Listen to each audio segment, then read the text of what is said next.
Good morning बच्चों। आज हम पढ़ते हैं व्याकरण का पाठ नंबर 4 सर्वनाम। सर्वनाम यानी प्रोनाउंस।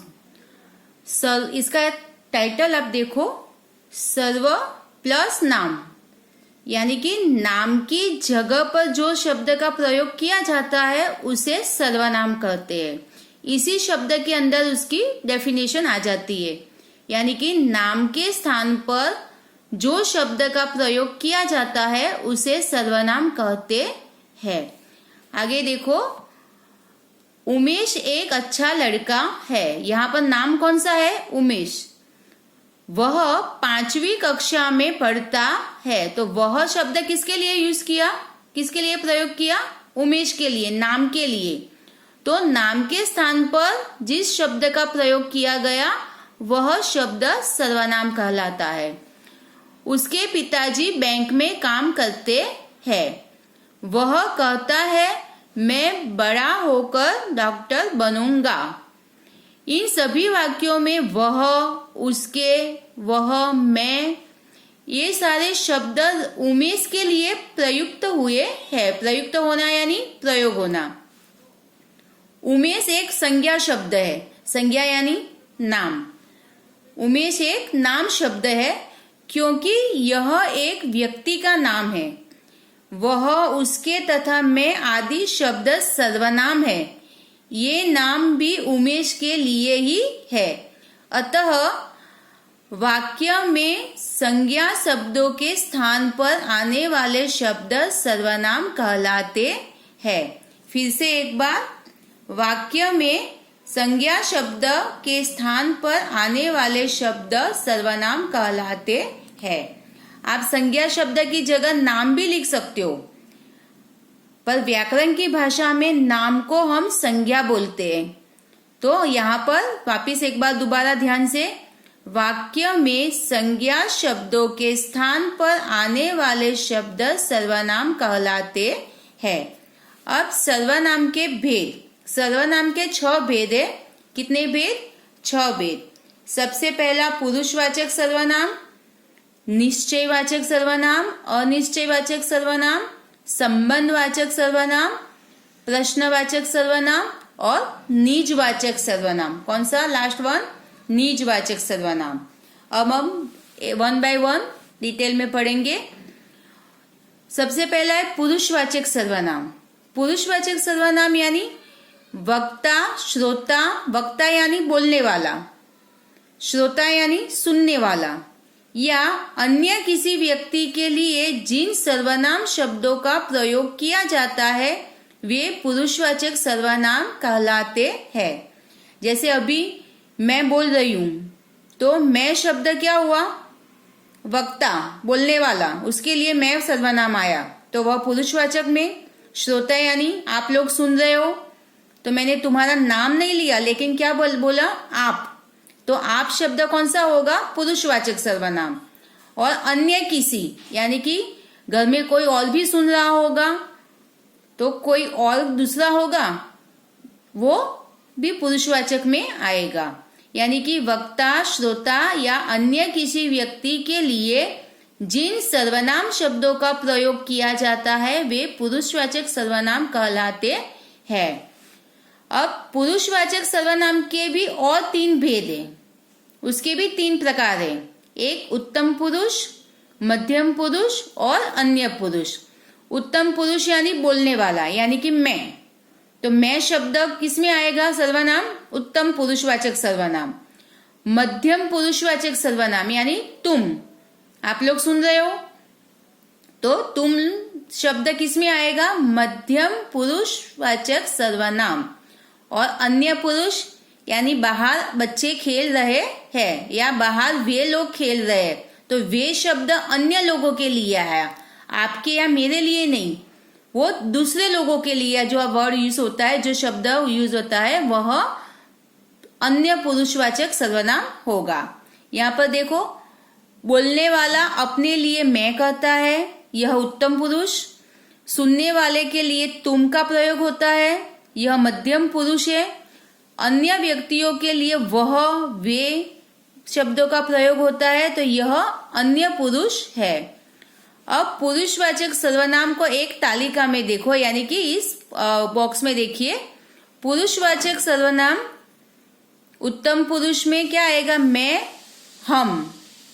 मध्यम पुरुष में तुम, आप। अन्य पुरुष में क्या आएगा? वह और ये सर्वनाम के उदाहरण है, यह उसके भेद है। आपको ये बात समझ में आई होगी। अब नेक्स्ट है, दूसरा कौन सा है? निश्चयवाचक सर्वनाम, पेज नंबर 26। निश्चयवाचक सर्वनाम, जो सर्वनाम किसी निकट यानी पास या दूर के व्यक्ति या वस्तु का निश्चित बोध कराते हैं, वे निश्चयवाचक सर्वनाम कहलाते हैं। इनको संकेतवाचक भी कहते हैं। दोबारा एक बार, जो सर्वनाम किसी निकट या दूर के व्यक्ति या वस्तु का निश्चित बोध, पक्का बोध होता है, ऐसे इसमें कोई डाउट नहीं होता है, तो यह निश्चयवाचक सर्वनाम। इसके एग्जाम्पल देखो, इसमें भी एक वचन और बहुवचन में जो पास की वस्तु होती है तो हम क्या बोलते हैं? यह गमला उठा के लाओ, यह चीज हमें दे दो। जो नजदीक है तो यह वो पक्का निश्चय है। अगर वो चीजें ज्यादा है तो बोलेंगे ये चीजें हमें दे दो। तो ये कौन सा सर्वनाम हुआ? निश्चयवाचक, की हमारा निश्चय पक्का है कि हमें यही चीज चाहिए। फिर दूसरा, दूर की वस्तु। दूर की वस्तु भी होगी तो भी निश्चय पक्का है कि हमें वह पौधा निकाल के दो, या हमें वे पौधे निकाल के दो। तो वह, वे, यह, ये सर्वनाम किसी निश्चित वस्तु के लिए प्रयोग होते हैं, इसीलिए यह निश्चयवाचक सर्वनाम हुए। इसका दूसरा उदाहरण देखिए, यह मेरी घड़ी है, तो यही घड़ी मेरी है, कोई दूसरी नहीं। वे मेरे चाचा जी है, तो वे और यह एक पक्का निश्चित वस्तु का बोध करवाता है, इसीलिए निश्चयवाचक सर्वनाम। थर्ड वन है अनिश्चयवाचक सर्वनाम, कि हमें किसी चीज का पूरा निश्चय नहीं है। किसी अनिश्चित व्यक्ति, वस्तु या स्थान का बोध कराने वाले सर्वनाम को अनिश्चयवाचक सर्वनाम कहते हैं, क्योंकि उसमें निश्चय पक्का नहीं है। इसका एग्जाम्पल देखो, जब हमें मालूम न हो कि व्यक्ति कौन है तो हम कोई शब्द का प्रयोग करते हैं, जैसे माँ बाहर कोई है या दरवाजे पर कोई खड़ा है, तो कौन है वो आपको पक्का मालूम नहीं है, आपका निश्चय पक्का नहीं है, इसीलिए कोई शब्द अनिश्चयवाचक होगा। कौन सा होगा? अनिश्चयवाचक। नेक्स्ट, जब हमें मालूम न हो कि वस्तु क्या है तो हम कुछ का प्रयोग करते हैं। कई बार हम बोलते हैं ना कि शायद इसमें कुछ गिरा, हमें मालूम नहीं है, इसीलिए हमने कुछ शब्द का प्रयोग किया। दूसरा एग्जाम्पल, माँ अलमारी में कुछ है। अलमारी में कुछ है, हमें मालूम नहीं कि वो कौन सी चीज है, वो नाम नहीं मालूम आपको पक्का, इसीलिए आप कुछ शब्द का प्रयोग करोगे। तो कोई और कुछ, ये दोनों शब्द अनिश्चयवाचक में आएंगे। अब नेक्स्ट है संबंधवाचक सर्वनाम। कौन सा? संबंधवाचक सर्वनाम। जिन सर्वनामों का प्रयोग अन्य वाक्य में प्रयुक्त संज्ञा या सर्वनाम से संबंध बताने के लिए किया जाता है, उन्हें संबंधवाचक सर्वनाम कहते हैं।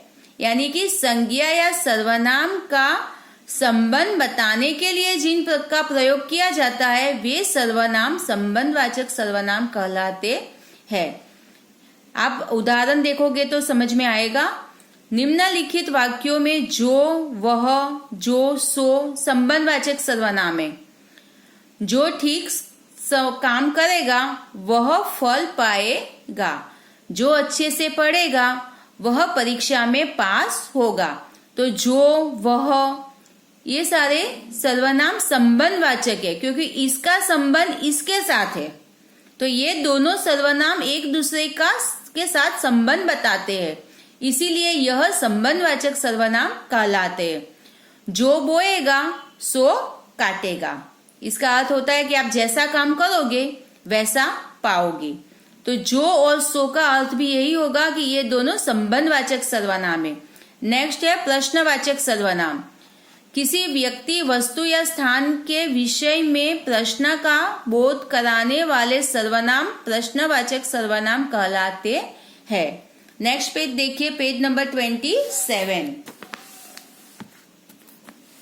जैसे बाहर कौन है, तो कौन मतलब प्रश्नवाचक सर्वनाम में इजी चीज है कि पीछे क्वेश्चन मार्क होगा, यानी कि बाहर कौन है, इस बक्से में क्या है, आपको उसका नाम नहीं मालूम इसलिए आपने प्रश्न पूछा है, तो जहां पे प्रश्नवाचक वर्ड शब्द होता है वह प्रश्नवाचक सर्वनाम कहलाता है।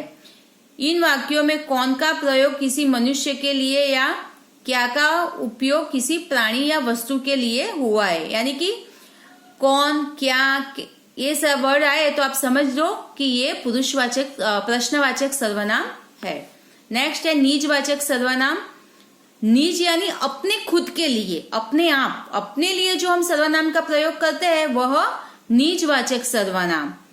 जिन सर्वनामों से कर्ता यानी बोलने वाला, करने वाला, खुद कर्ता के अपनेपन का बोध होता है उसे निजवाचक सर्वनाम कहते हैं। स्वयं, खुद, अपने आप निजवाचक सर्वनाम है क्योंकि ये वाक्य में कर्ता के लिए आते हैं। कर्ता यानी क्रिया को करने वाला, जैसे होमवर्क करना, गृह कार्य करना है तो हम क्या बोलेंगे, अपने आप गृह कार्य करना चाहिए, तो ये अपने आप शब्द क्या होगा, निजवाचक सर्वनाम। खुद अपना काम करो या अपना काम खुद करो, तो ये खुद और स्वयं शब्द निजवाचक सर्वनाम में आएगा जो अपने लिए यूज होता है। जैसे मैं यह कपड़ा स्वयं सीऊंगा, तुम यह काम अपने आप करो, वह अपना काम खुद ही क्यों नहीं करता, तो ये खुद ही शब्द, अपने आप और स्वयं, ये तीनों सर्वनाम निजवाचक सर्वनाम कहलाते हैं। आपको चैप्टर पूरा समझ में आया होगा। जैसे यहाँ पर देखो, कई बार आदर के लिए बहुवचन में का प्रयोग होता है। हम अंग्रेजी में ही से हर पुरुष का उल्लेख करते हैं।